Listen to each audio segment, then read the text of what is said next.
And then I call Brad and have him do everything. Yeah. That's how it goes. I'm sick of looking at freaking. You need a lander? I'll do it for free. Brad does everything for free. Basically. That's awesome. That's what he do. It's nice. How is everybody today? What's up, everybody? I'm amazing. So I was talking to Fletch, and we were talking a little bit. I guess Corey, were you there? No, you had to bounce. Was it? We were talking a little bit about confusion, man. At the last week, it came up. We were talking about how using the wrong phrase or the wrong entity on a page or the wrong synonym on a page, however you want to do it, can really screw up your SEO. And let me make that quiet. And essentially, I think it's more than just about SEO. I think that it goes into our business and our life. So I do want to run through a whole bunch of disambiguation aspects today. But I wanted Fletch's input on, because it kind of sparked a really cool conversation between us when we talked about confusion and disambiguation. So I'd like to get Fletch's input on confusion in business and how it causes an issue. Yeah. Okay. Well, that's kind of a big issue. That a lot of people have, I feel like. How to pull. Well, here's an issue, is that a lot of people don't realize that they actually are confused. That's one of the problems. You think it's can't see the forest for the tree type stuff? Yeah, part of it. Yeah, certainly. And then when you really consider the implications of what that is that we're so much in our mind that we can't look at our mind and how it's working.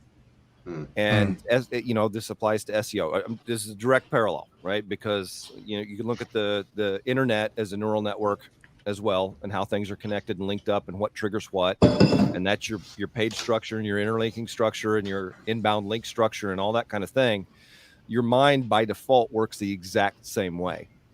And so if you wind up in I've got relationships with all you guys, with my wife, my kids, with old friends, with whose relationship is better, between you and your wife or you and us? Just curious. It probably depends on the day. Yeah. They have to live with you, right? That adds a bit of friction. Yeah, you're right. So what that you start to look at that, it's like, well, there's always a potential there to trigger some behavior that we have in our mind. And by behavior, I don't necessarily mean we act on it, but our mind runs on it. And so when we're one of the aspects of confusion is that we get what feels like the same trigger twice. We see the same situation twice, but we act differently, and we don't realize that we've acted differently looking at the same scenario. Because one morning we worked out and listened to pump up music, and one morning we listened to crying in your beer country music. Mm-hmm. And that kind of shifts the way our attention starts triggering these things in our mind, right? And so this is just kind of really high level. But when we get into confusion, okay, what should I do? Right? Okay, I'm an SEO. I've got to, how am I going to start making money with this? Right? How am I going to build a website? Most SEOs don't end up getting to that step, I feel like, a lot of times, or they keep delaying that step. Because they think they need to learn more about exactly for there to be clarity. And they're missing something. Exactly so what you're actually doing when you're just learning more, meaning you're getting more stuff in your mind, is you're creating more of a potential for any random number of things to get triggered.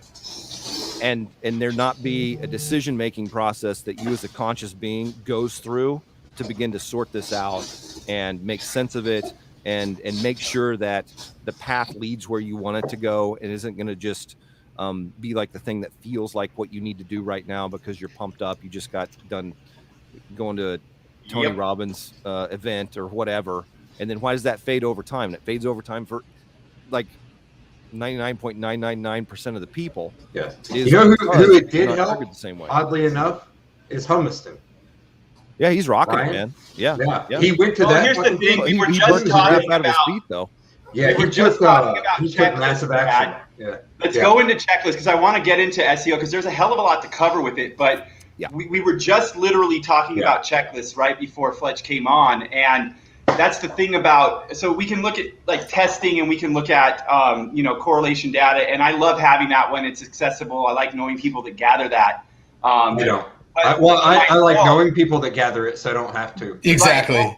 For myself, I don't want to get deep into that and be staring at that data because I want to be live. I want to be working on a campaign that's generating money. So if I know, like if I look at it and say there's like a few hundred factors for this market that I need to pay attention to for SEO, like that's way too much to deal with. I would rather break that down into I need to create content like this, do this on this page, and then to do this off of this page, and that's all I have to go through. So Mike, you're getting into the 80-20 or 90-10 rule. Yeah, You are.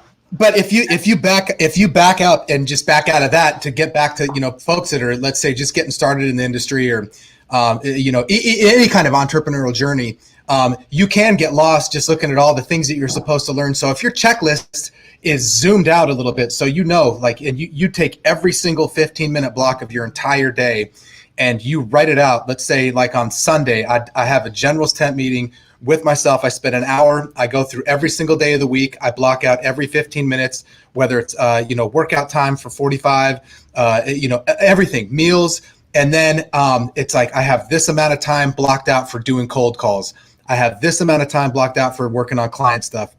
I have this amount of time, blocked out for the path for this conversation. So if you have these sections of time where you've actually put them down on paper and you look at it, that's concrete, evidence that you're going to achieve some kind of a goal, and that should get you excited because you have this information, plus you have some emotion behind it. Then that is how you have transformation, right? So you start with your schedule, I think, rather than just approaching a check. Schedule, absolutely. For myself, I have to schedule my day to a block.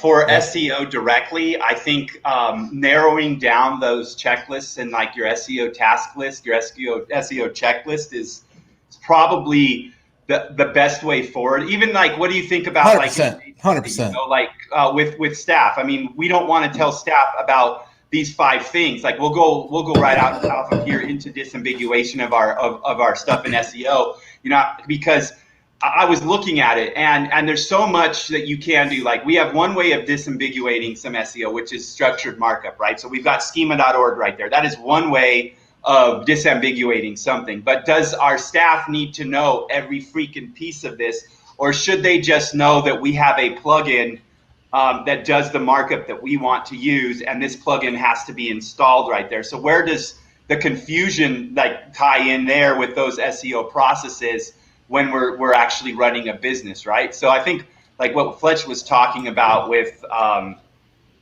I think it's very easy for us to confuse our staff, to confuse our in our life. Here's the thing on that, Mike, that I'm really glad you brought up. I don't want people that I'm giving instructions to be confused. Right. Mm-hmm. I like living in confusion because that's when problems are solved. Mm-hmm. So I'm actually kind of the opposite of Corey as far as scheduling goes. I have priorities of things that I know I need to figure out, and I would be remiss to think that I know how long it's going to take for me to figure those out. I am systemic in the way I think, but I don't know how long it's going to take me to sort out the nature of a new large project, or even understanding how to approach that. I may have a model for it that fits exactly, and if I do, I've got instructions for that and people that can put that in place. But the nature of growth, like we all think about the nature of growth, one of the reasons we're doing this show, we're all talking to each other and sharing different things in different ways. Like if you're operating in a place that you believe you already know, you are not growing. Right. Correct. And so there needs to be some space for like figuring out maybe there's something I've missed here that's actually very, very important. And I need to consider whether or not this is this fits the model or it's an exact match to the model. And that small difference can be huge, right? So anyway, with regards to running an agency, there are things I do not outsource and do not plan to outsource. I agree. I mean, it's like I've sat here with a colleague. We've sat around for like a month and a half trying to find someone that can do a tech audit the way we want it to do. But see, a tech audit for us comes into like what's going on with the content and the internal page rank, the true page rank of all the pages, and it gets super detailed. And that's something that's so big. Like to give that to someone, that the knowledge that why you never send me the tech audits, because I won't be able to understand you. Well, that's unless you want to sit there and look at a graph that says this page 15 freaking clicks deep has this much page rank, and look at 18,000 pages. I'm looking at one right now that literally I'm going through 18,000 pages of content and products and looking at the page rank and the internal structure. So like that, how do you hand that to someone and not give them a pile of shit that they don't know what to do with, right? Like that's difficult. You'll get a pile of shit back too. I would give you one back. I'd give you a steamy. Right, in a flaming bag on your front door. looks pretty good to me. Don't put it out with your boots, Mike.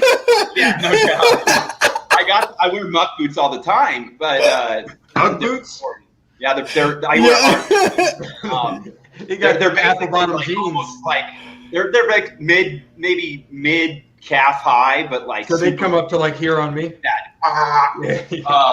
So I made a list of disambiguation aspects of SEO because I was thinking about it. Like before schema was released by Google and all this, like RDF was there, and I loved RDFA breadcrumbs. I loved all this stuff. I used the crap out of it. And when schema started coming out before it was published, I was really into structured markup at one point. I have backed off because it's not been a direct return to revenue for me, like since probably the last maybe 5-6 years. But there are people that are using it to a manner where I do think it's helping revenue come in. Like Clint has training. Does anyone know what that training is? Like what his URL is? Because I'm not sure offhand. I don't. I couldn't name it for you. ClintSchema.com, but he didn't. Yeah. So Clint Schema. But we'll put it in here in the description. Yeah. But so we have structured data, right? So we've got schema. We've got that way to disambiguate content, right? We have structure of the website, semantic like HTML tags, and we've got synonyms, entities, and we've got the type of content, and then links and anchors, and the quantity of content that comes out, right? So we'll go over all of it. Toes, Brad. Get those toes up. Luckily, I'm not wearing shoes, so we're good. Gross. Yeah, it's like Russell Brunson doesn't wear shoes, so why should I? So. What's interesting, whatranks.com. Let me see. That's it. Clint, can you change it to ClintSchema.com? Because that would be helpful for me to remember. ClintSexySchema.com. So disambiguation. What is disambiguation for people that are newer in the audience right now? Like, well, how do you guys define it before we go into like how to actually do it? I would trying not to confuse Google. Yeah, trying not to confuse. Like the confusion element is like really big. I think a lot of people, if they're paying attention to the right stuff, you look at this like a medical doctor might, and it's like you've got a symptom, which is this thing should be ranking better than I thought it was going to, right? I thought this was going to take this and it's not doing what it's doing, or you get some of the symptoms of what they call keyword cannibalization. I think I've heard it called, where one page is ranking and then a different page is ranking and then neither pages are ranking, and there's all this stuff. And what Google's trying to do is fit its model as it recursively runs and crawls pages and gets more and more content. And so one of the first things people may see if they've got ambiguous content is that Google doesn't understand whether it's valuable, whether it's meaningful, and all those things. You talk about the intent. Like if it looks like it should rank for a stock chart, but there's not a stock chart on the page for that thing. Okay, well, Google's got to crawl it and then say, I don't see a picture here. And the picture may not be named anything that has to do with stock chart. It may not be iframing something in. It's just like you have not been clear with the intent and the nature of the tools we have available to us, which are the rendered HTML, to be clear about this is what this is about. And then they start weighing the human experience, which is, okay, I got a a bounce rate that is within the frame of what we're kind of looking for, this seems to be a content that fits this intent, this search phrase. And in those ways, those rankings tend to stick and not bounce the same way that stuff that's more ambiguous might. Well, I 100% on all that stuff. And Fletch, like you can look at a page, know what you want to rank for, and you've got the reps and you've done it enough times to even just using your brain, you can get it 95% of the way there, and then you might throw a tool at it. So, and I think that's part of it, is that we were so used to using tools that tools like Brad and biggest big hammer. Yeah, the big hammer. So that we discredit our own brains and think that, well, we can't do anything until this tool or until somebody else tells me what to do. If you just get into a quiet space in your mind and start getting into that creativity, like Fletch was talking about, you don't know exactly what to do. But if you let the project start speaking to you, you have your intentions in mind, and then you start, there you go. And then you start actually doing the work, it's going to come to you. And you want to really, the first thing you want to rely on when you're doing this stuff is your own brain, and just looking at it logically and just thinking, okay, let's see if this seems like the right direction, the right words that I should have on here, the right title. And that's the best place to start, if you ask me, is not with tools, maybe tools to like teach you certain things, but then to just use your brain, get things started. And then but I think that will really help with disambiguation. There's a reason why people's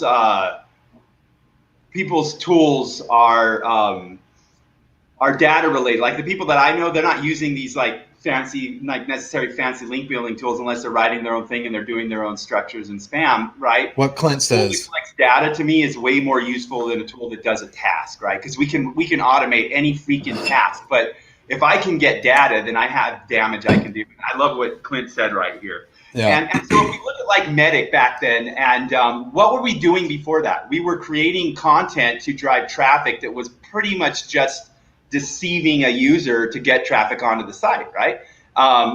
Basically what we've seen over the last, 2 years now? I mean, it's not been long. Medic was before.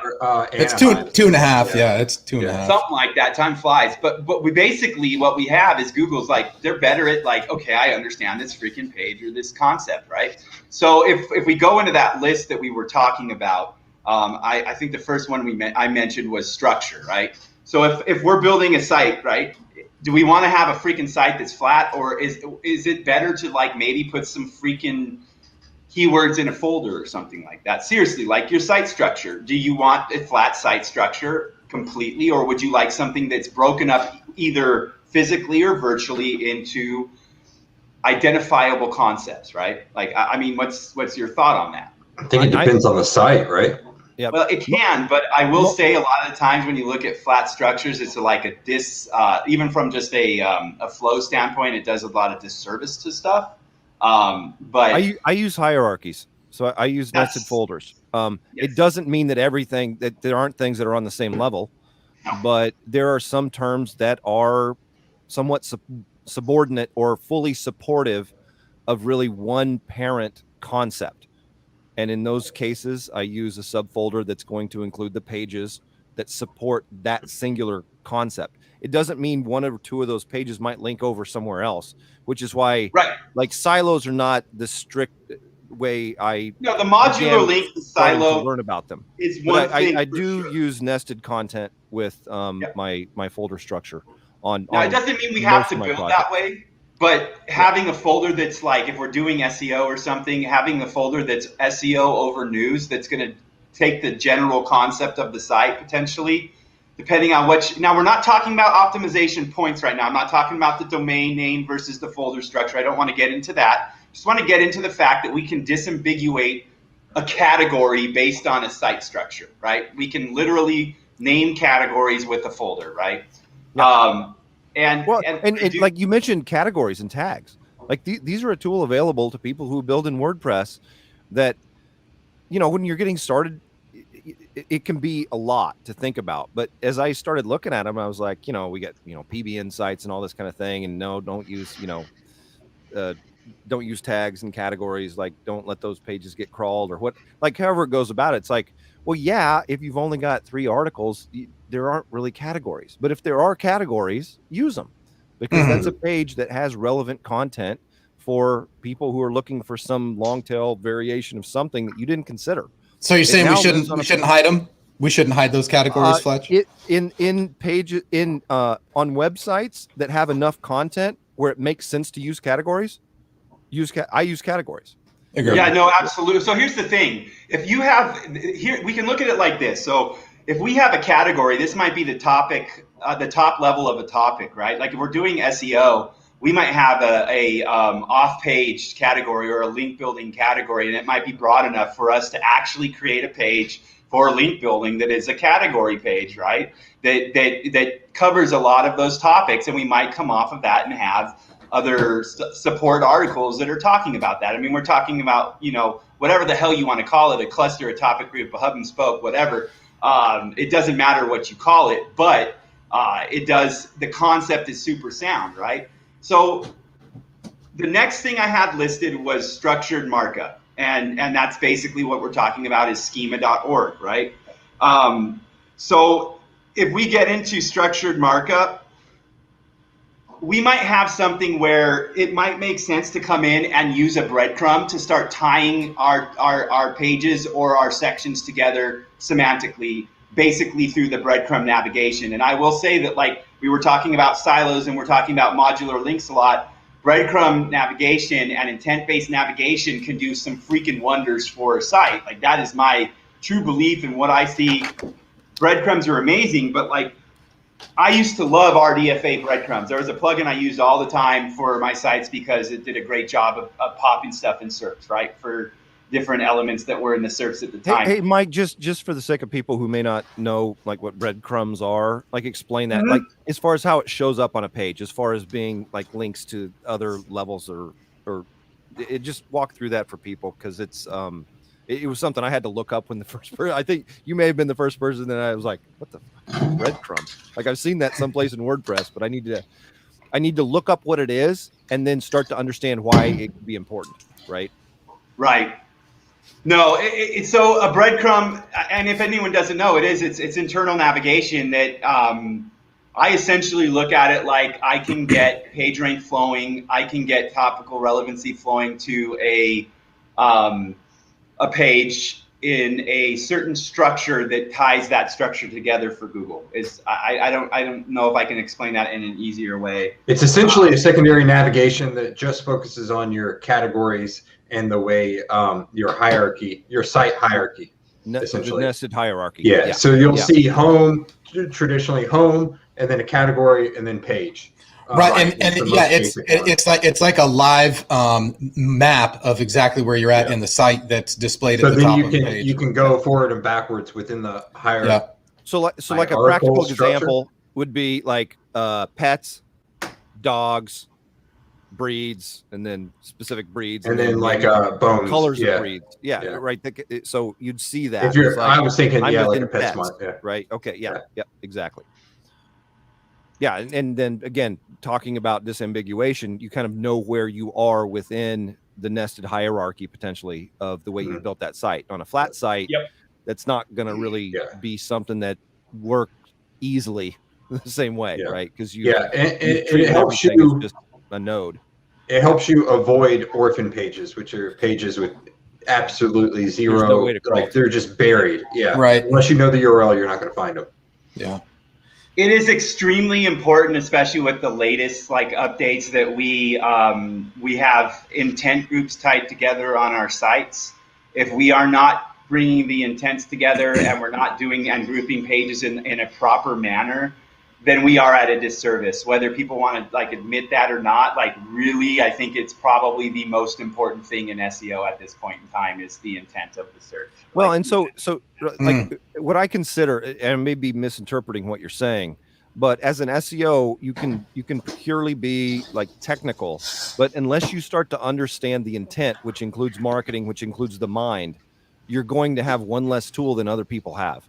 You absolutely will. Absolutely. Yeah. If you go to a SERP, like I've said this on a few things lately, people are going like, why am I not ranking here? These pages that are ranking, they're just not on topic. They're not on topic. And like, they're not realizing that the whole scoring and the understanding of that freaking market has now shifted, and they're no longer on topic and on intent for those SERPs. Like they used to rank and they were on topic. They had the right intent, but then Google's understanding shifted, and now, bang, they're not down. They're down. Google will tell you if you're on topic or not. Exactly. We don't dictate that. And it's really important for people to understand that when we like build our pages, we have to disambiguate for our users, but also for that bot. If there's something that is on that page and we're missing it, or there's something that isn't on those pages and we have it there, we can be in trouble, and we might not rank where we want to rank for. So here's the thing, and I always offer pushback to that argument. I mean, yes, to a point it's true, but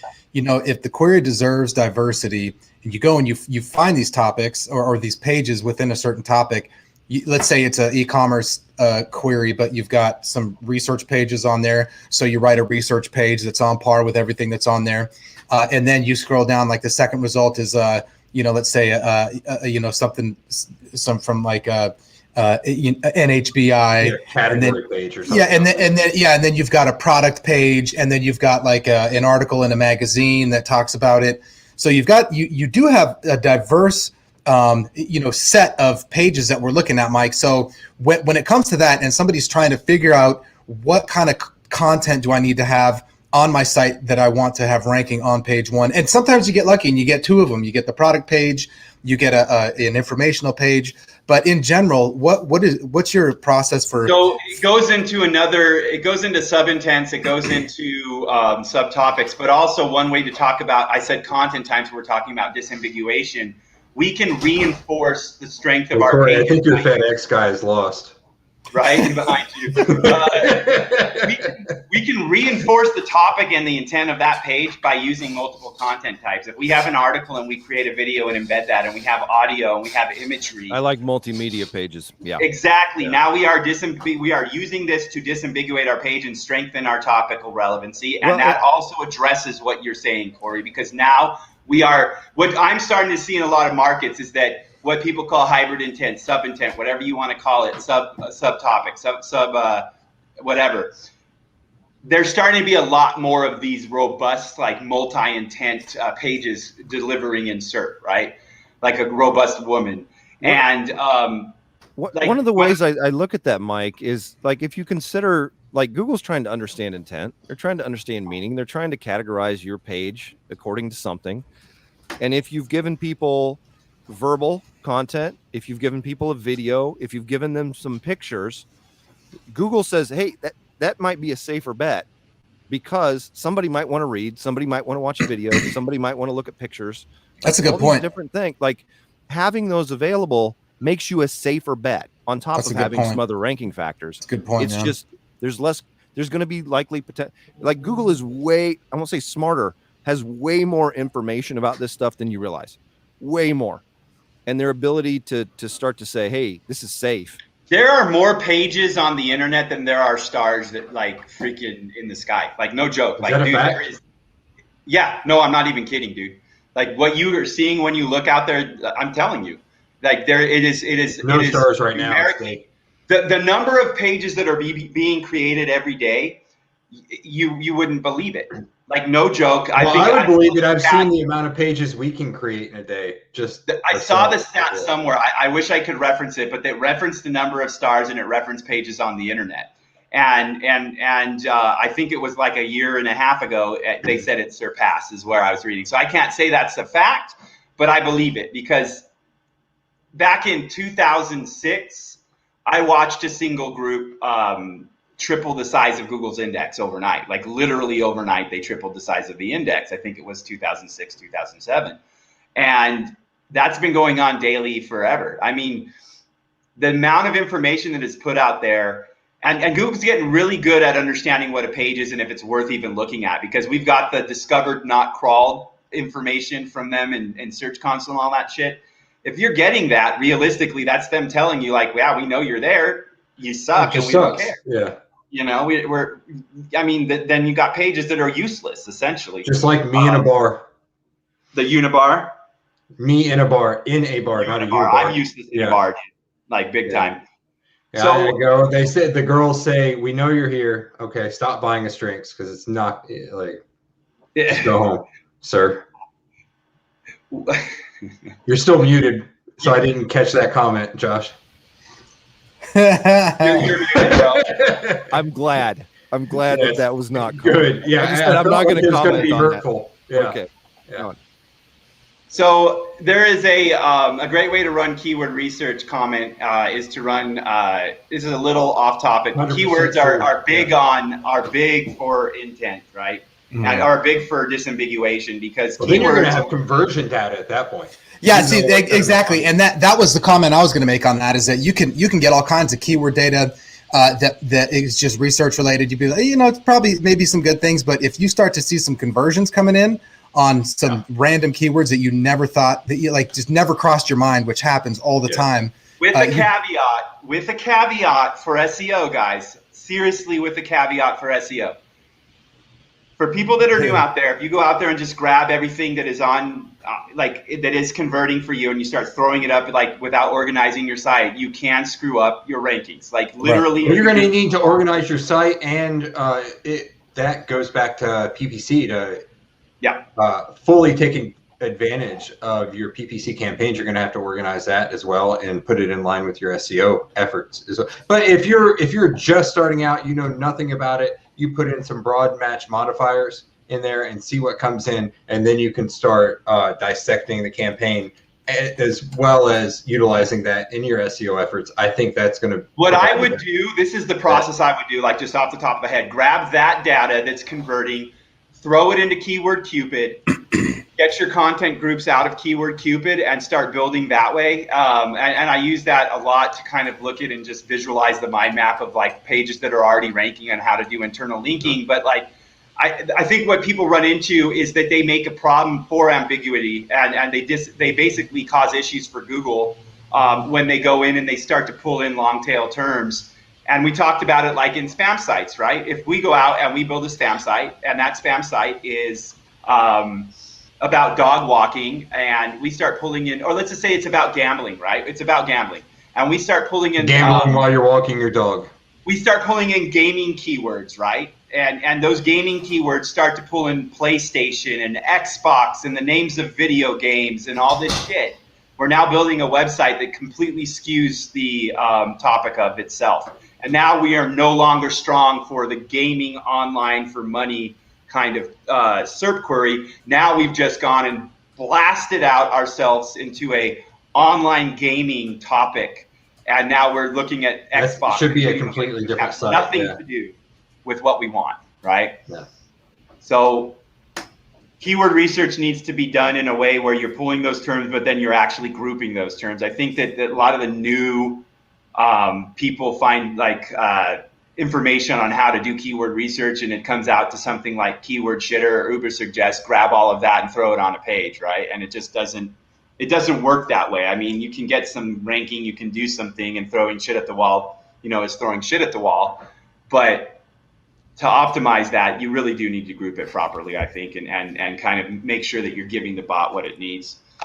Using like the stuff we're talking about, we mentioned a few things, but there's also like literally markup on page that we can use. We can use like aside tags, we can use header tags, nav tags, section tags, footer tags to start breaking up documents on our pages into sections that are basically scholarly for Google.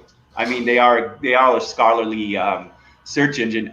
Your markup, guys, do you have like templates that you like? Do you do anything in particular? Like, how do you mark up? We're talking about strong and bold tag, like just different tags to kind of make emphasis and to mark something up. Do you use any sort of tags to kind of disambiguate and kind of strengthen topic for yourself? So I look at some of those things like strong, bold, which like bold, right? Some people might be more familiar with that term, or italics or things like that. Those are a way of drawing attention and making that word stronger than the words that might be next to it, right? It's not quite a link, it's not quite anchor text, but it's going to be viewed differently, potentially. I say potentially, it is viewed differently than some of the other stuff. So if you have very important words that you want people to pay attention to, think about when you're reading a document, a sales page. Are larger fonts used in places? Yes. Well, that's why by default, H tags tend to have a large font associated with them than your regular, P tag stuff. Bold, italics. Ted did. He asked me. I was traveling. I know Clint was on the show. Ted did a SEO Fight Club where he talked about areas you can stuff keywords in markup in HTML5 and all that. And he was mentioning certain tags that actually added to the keyword density. And so if you just we don't even have to go into what those are, but when we realize that there are certain tags that contribute to keyword density and other things in places on the page that actually are ignored by the bot for that purpose, then it starts to make sense that we might want certain words or certain passages in certain tags of the page to help Google understand that this page is actually about this, right? And so I think it can be very useful for people that are new to pay attention to things like that. And with Cora and people that do correlate data, like I said, being a part and knowing people that do that a lot is very helpful, because I can go to someone like Ted and I can ask for, hey dude, I'm seeing this in my live campaigns. I did this and instantly the target of the SERP change and all of my clicks shifted, 6,000 clicks shifted over to this page because of this single change, right? And I have a situation like that right now where I literally saw the target page switch in 4 or 5 different sites. It just switched instantly with a certain tag change, right? It doesn't necessarily mean that I changed any of the value of that little content group. It just changed where the focus was for Google, right? So I'm playing around with this grouping that is changing of the understanding of what Google thinks the most important is. So getting to know what tags have more weight for certain things is not something I don't think people that are new should spend a lot of time on, but maybe just knowing that they can go find that information from someone who correlates, or join a group that shows that stuff can be helpful for newer SEOs. I think. Page Optimizer Pro by Kyle is a good resource for determining how many bolds you need on a freaking page and minute stuff like that. But basically, if you grab the main term plus maybe some supporting terms or LSIs on there, you're usually pretty good. I agree with Clint here a lot. I know Clint shared his process a while back, and Clint does a lot of stuff very similar to what Brad and I do. And you miss out. He goes into far more depth as far as schema goes than I do, for sure. I've noticed that SEO really has become triage a lot of the time. If you get into a site that's newer, you have all this stuff you can do. You can change markups. You can you can add more content. You can build links. But realistically anymore, in that situation, it becomes literally technical cleanup, triaging the technical aspect. Okay, I can fix this real quick, and this will make this better. Leave the rest of the issues, and then go in and say, okay, I can interlink these groups together. Get that done. But I find myself more and more leaving the actual page-based optimization, besides just the content part of putting in new phrases and putting in new synonyms and things like this. That's getting done first, and I'm not worrying about the behind markup and the actual optimization of the page until that stuff kicks in and I start to see the traffic from the internal architecture and the content.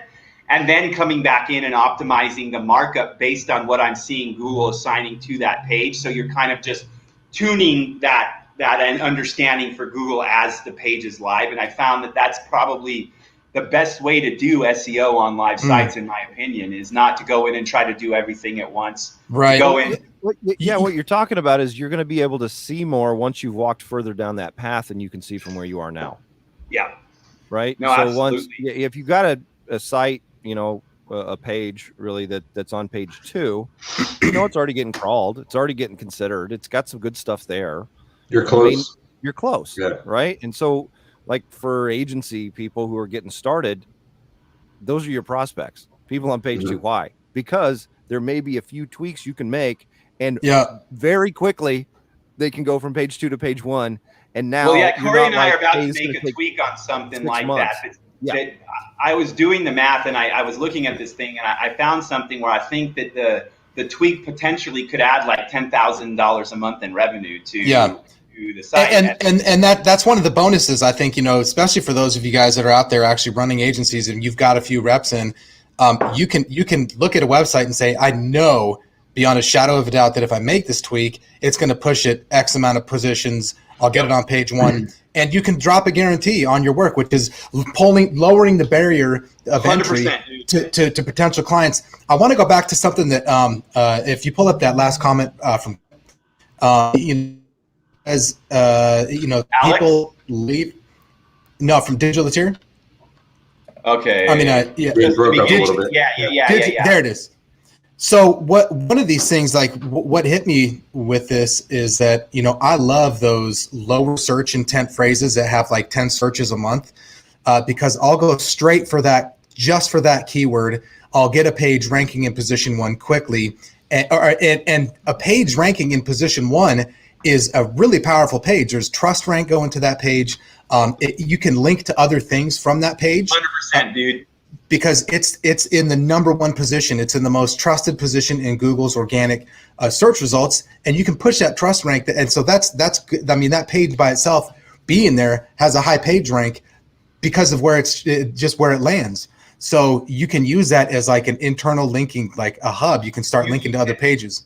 Absolutely should be. I don't think people talk enough about internal page rank. Like take out, like when I do crawls, I kind of try to pull in data from either Majestic or Ahrefs, SEMrush on linked data, but that is not the only analysis. Like I like to calculate the page rank by page based on the internal navigation, because when you do that and you remove all the external factors from it, you now can see where you're screwing up navigation, like very clearly, right?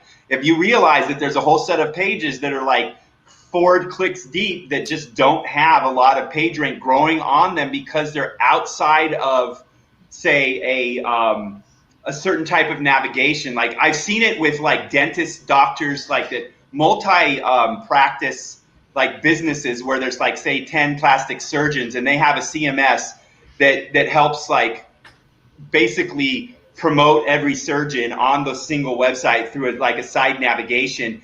But then they have a mistake where they're doing something stupid, like they're doing it by alphabet. They're like doing 5 links, but they have 10 people and they are only ordering this by the last name's first letter. Well, now you have 5 freaking people that are never getting the internal link there. And I've seen it make a difference in referral on businesses because they have a jacked up navigation because they're not passing PageRank correctly.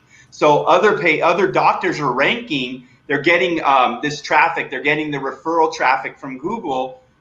But these other doctors are like, what the hell is going on? Why am I not in there, right? Well, dude, you should pay us more, then you'll be in there. Right. No. That's why we're SEOs, because we think like this, right? But like these little tweaks to PageRank, like just by stepping that up to a 10 link menu, you solve the problem. Or you do something that based on the surgeries they do, you do the navigation, right? Which is probably a smarter way to do it anyways. But there's multiple fixes to problems like that. But I think they're overlooked, like how important it is to actually analyze what Corey's saying. If you can get into even a no volume, like I will rank no volume keywords completely because of what Corey said, because now you have a ranked page getting metrics from Google with what the UX update. Those metrics are now even more important, and going forward they'll be more important.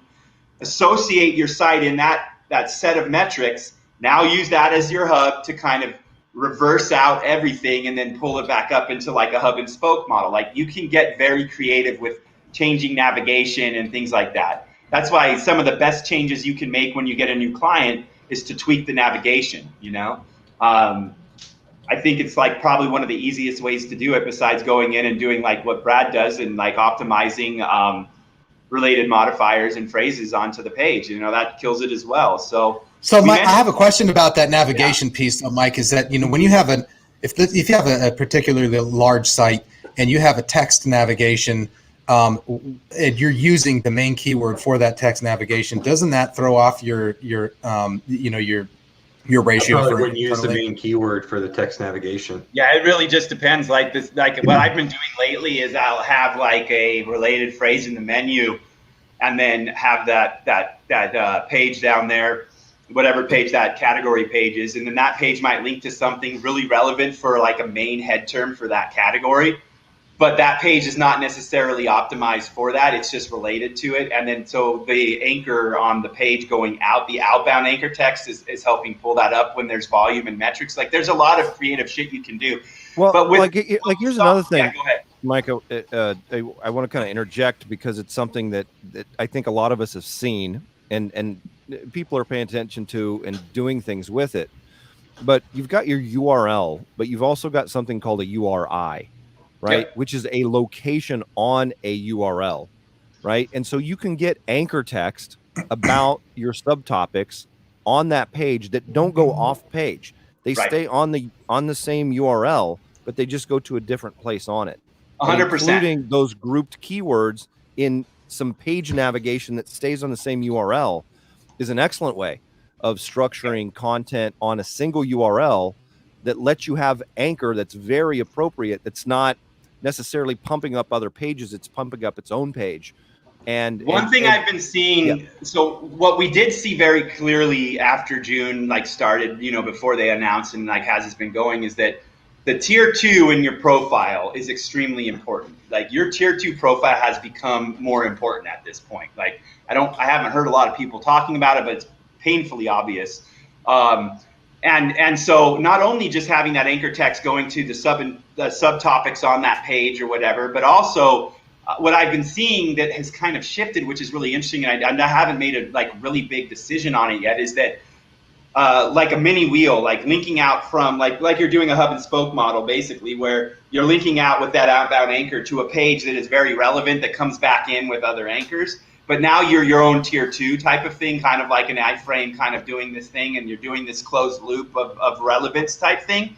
And it does appear that some of that shifted into a benefit, but I still can't make a call on it 100% because I did talk to Ted about it. I had to ask some questions on it, because that's why I'm mentioning correlation data today, is because when I see stuff that I think is happening, I like to go to somebody that I know might have that data to kind of reiterate what I saw. And like it was like one of the 6, it was in the top 10 of factors when I asked him this, right? Mike, what would you say then, Mike, if let's say somebody's approaching a new project, site's got some decent backlinks and it looks like they're probably going to be permanent, even though you're not in control of those.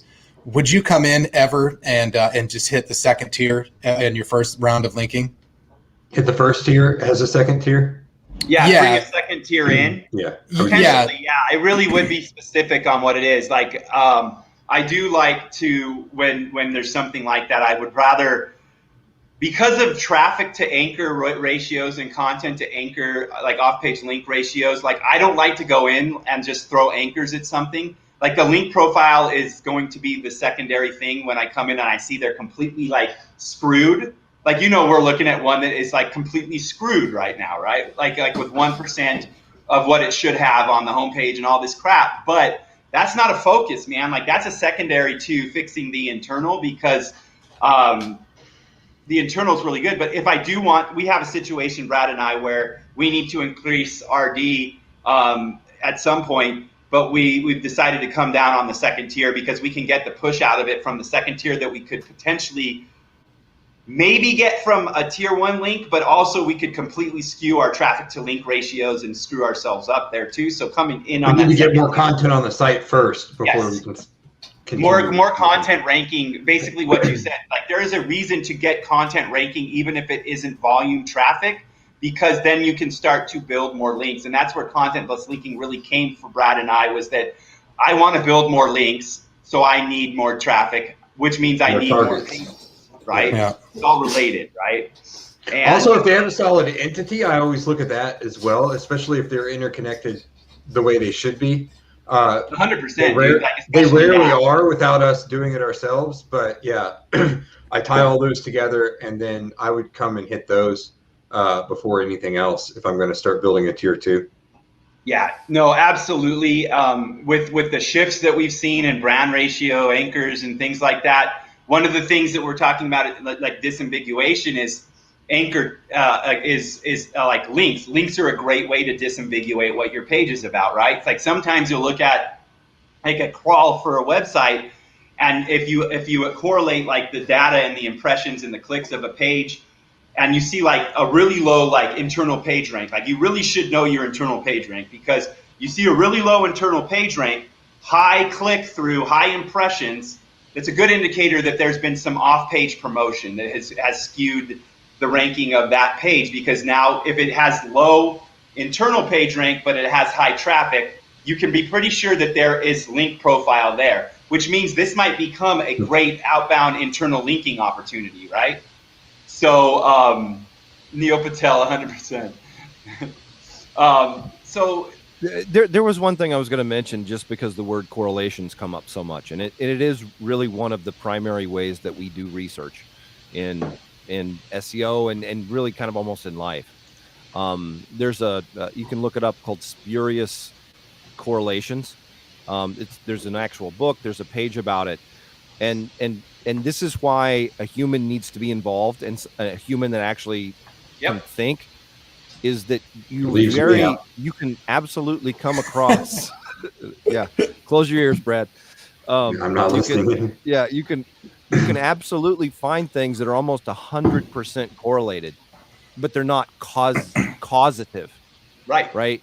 They will look in the data like this should be here, and you have to be able to have a different method for understanding, no, this is not causing that. It just so happens correlation has different levels too. These two items might be correlated, but this caused this, which caused this, which caused this, which caused this. And you've got two ends of the spectrum. They're correlated, but they don't necessarily cause each other. So, yeah, and so you got to be kind of careful with the data. You've got to, you can't just take the data, plug it into some page builder, and just say, oh, I'm great now. You can't. It goes back to the keyword research and building the wrong relevance. Basically, no matter what, when we go into like a market and we're going to take like core or something like that, and we start correlating data in that market, we have to remember, I'm going to say this again, that there's more pages on the internet than stars in the sky. And whether it's true or not, there are. Whether it's true or not, I'm going to say it. But no, seriously, like, no matter what, when we start pulling data in, we have a freaking drop of this data that Google looks at. Like, we cannot look at everything that Google looks at to just rank one page. I guarantee you, no matter what we look at, they're looking at something additional to what we're looking at, right? We can use that correlation to make educated guesses and tweaks that have a response, that have an outcome. And then if it's a positive outcome, it was a good thing. It's why I don't get wrapped up in ton of testing. I love testing, but I like doing it on sites with large volume and in particular markets, because the markets are super, they're different. The metrics are different. That's like a huge thing to remember with correlation. I really like what you said, Fletch. It's an indicator. When I mentioned a low internal page rank page with high organic referrals, it's an indicator to look. It's not an indicator to just go have an automatic machine link from that page to related URLs. You know what I mean? It's a time to actually analyze, and this is what like content audits do, right? Well, and this is like one of the things for me, and just as a vote of confidence, if you're getting into this industry or getting deeper into this industry, this is like absolute job security. Like the fact that you need human eyes on this, because a human can do something AI cannot. Yep. It doesn't mean that having a lot of AI data and tons of data is not super important, because you can pick through it. But if you are good at what you do, there are certain things that machines are not. They lack the capacity to do something that we can do, which is make a decision about something. They can. There's a lot of talk. Write algorithms about it. Yep. No, there's a lot of talk about like GPT-3 or GTP3. I forget. I always like do that. There's tools that I really love that like for analysis that are like implementing title, automation and CTR analysis and automatic titling and things like this. And I'm not a huge fan myself personally on like a higher level site, just because of the fact that it absolutely can be wrong. And I read that comment the other day. The question was about like, is that going to make like people irrelevant, or like is that going to cause this to, but I got to find it, dude, because it was freaking hilarious. Talk about correlation again or something, because I want to read this one more time. It'll be quick, I promise. Correlation. Dude, it basically my was banjo out and play a song.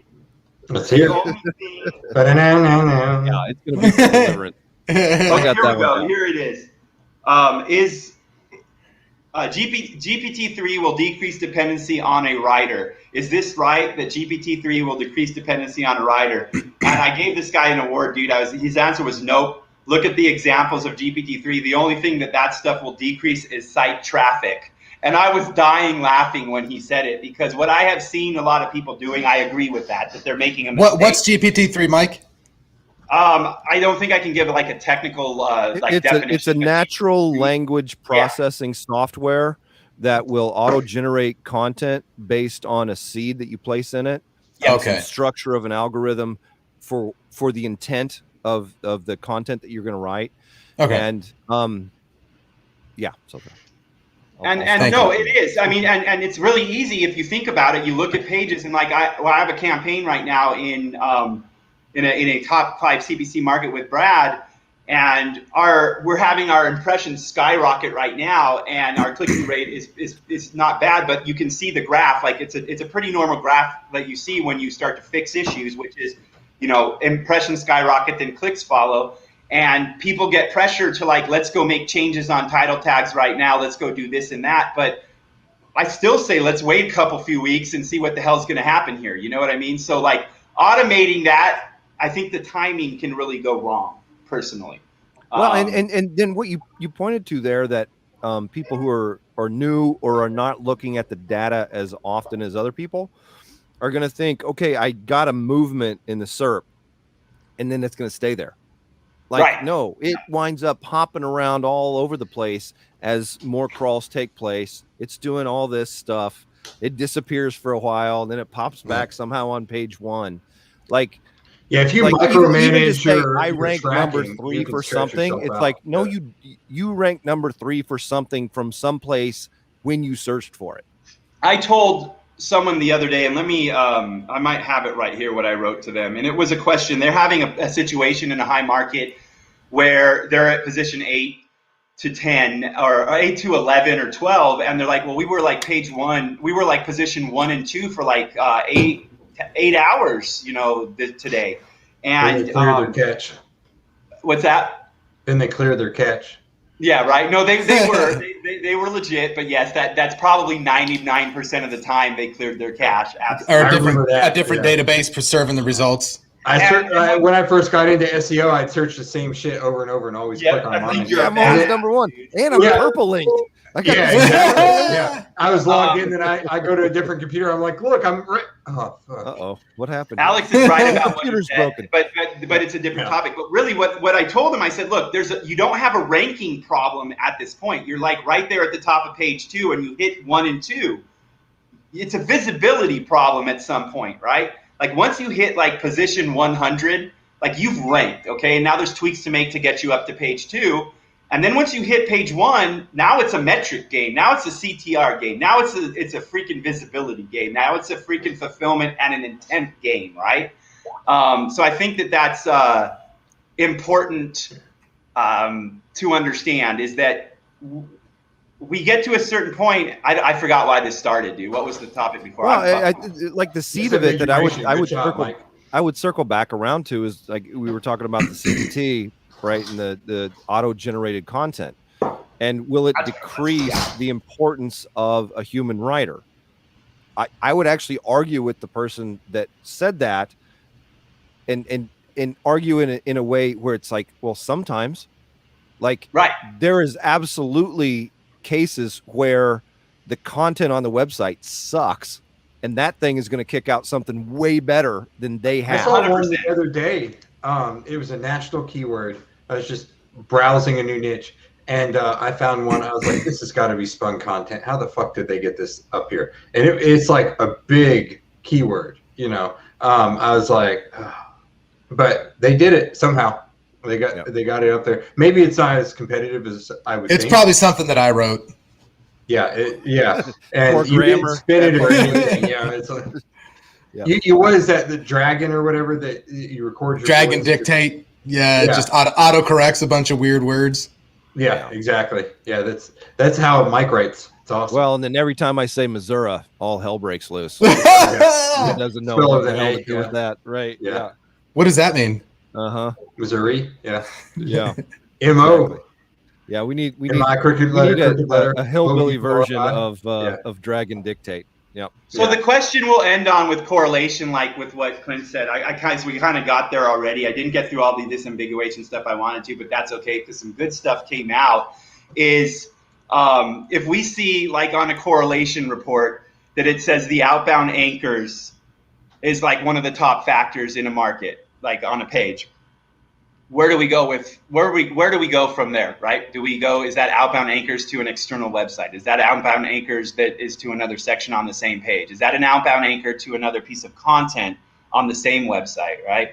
So I think that's a really good like kind of question to pose to everybody at the end is like, what do you do with that data and how do you look at this? And I know for me, if I don't have live data to go along with that, and I don't see the tweaks that I have been doing,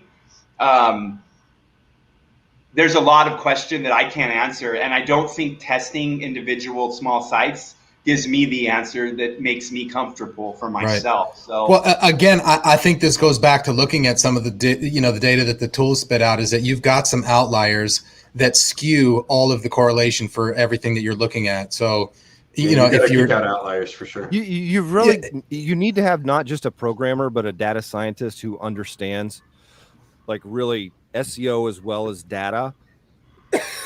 If you're going to solely rely upon, I say solely, but like predominantly 90%, predominantly. Thank you for that word, Brad. You undermine yourself. I can say it, but I can't spell it. Okay, that's all good. No, because that data does have things that really shift what the median and the mode and all these different types of statistical terms are. I will tell openly, like whoever is listening, one of the primary things I do as an SEO when working on project sites, client sites, my own sites, whatever it might be, is to look at links and content and figuring out what content to build on the site that I can link to, what anchor text is going to be there.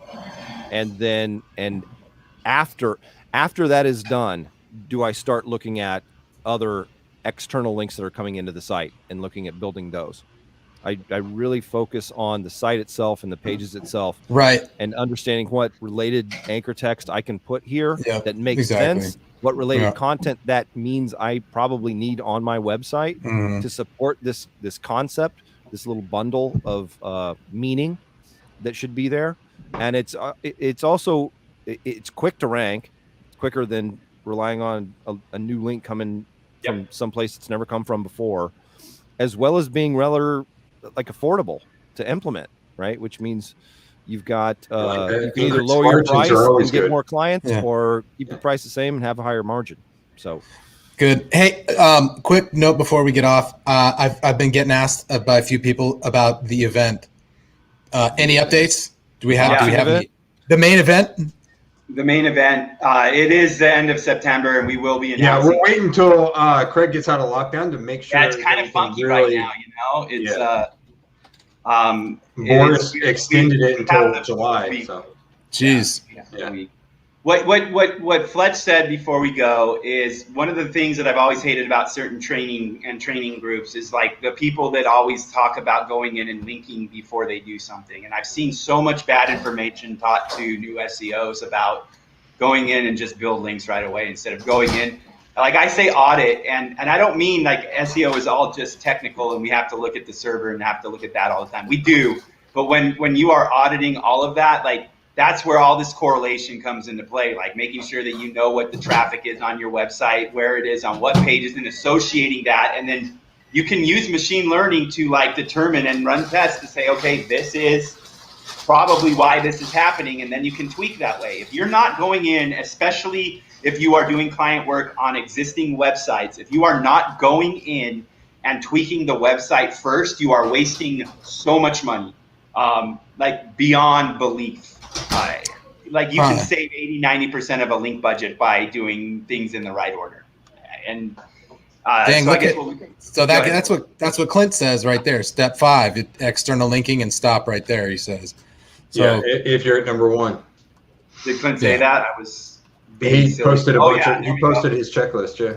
No, absolutely. And I think like my SEO checklist I just wrote last night is like 3 or 4 steps too, maybe 5, depending on if I remembered everything. So, but yeah. And you'll have a different one for national versus local. It'll be slightly different, but essentially all you're doing is throwing in the landing page / GMB optimization there, and you're going to have a different kind of linking. It's interesting because like step 2 for Clint is schema, and that comes back into play. Markup comes into play with me on existing sites, but it comes into play at a different stage of the game because I will say it doesn't unless a board wants it to come out of a different order. So I actually can agree with a lot of, let's do this. We'll do step 1, step 2, Clint's SEO training right now. Step 3. ClintsSEOtraining.com.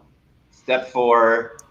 Step 5, and then step 6 is just send Brad your wallet and send so he can PayPal. Yeah. Mm-hmm. Yeah, exactly. Well, thanks everyone for coming today. Thank you guys for being here. I appreciate it. Bonus time. We're gonna jump off and we'll talk to you soon. Thanks everyone. Later on. Awesome. Adios.